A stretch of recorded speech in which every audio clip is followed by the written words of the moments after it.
Hello everyone, Dr. Leitterman here, and here to talk to you about this little thing, the reed.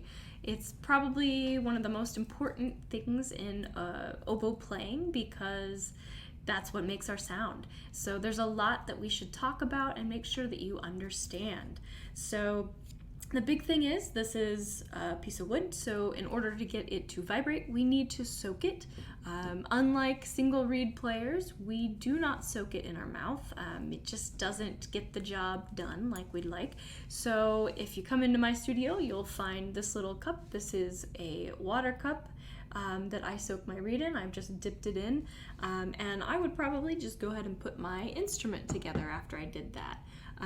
Another type of cup would be something like this. It's nice and small, and if I show you where the water line should be, it needs to come all the way up almost to the cork, because your cane goes almost to that cork, so you want to make sure that all of it gets wet.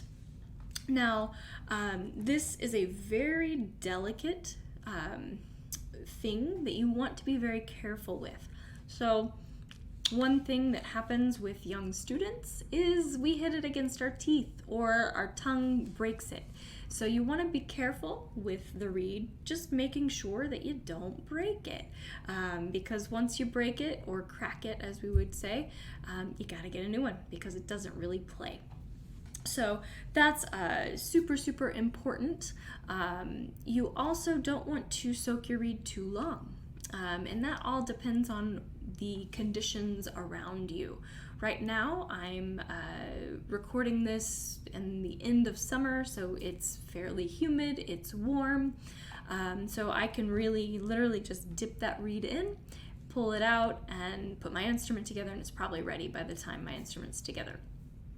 Now if it was winter and it was very dry, cold, I might need to leave it in just a little bit longer so that it can absorb that moisture. When there's no humidity in the air, the reed doesn't have any that's just kind of staying in it naturally.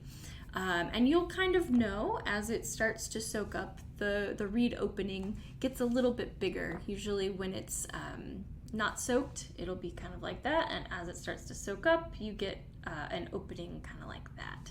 So just watch that as you are soaking your reed and getting used to your reed.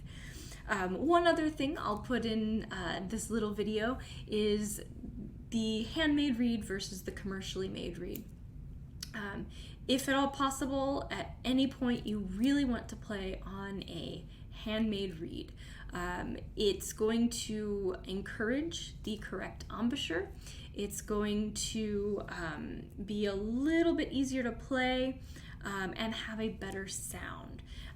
It's not always possible, I get that, but there are lots of resources out there today that there weren't certainly when I was younger, and especially many years ago.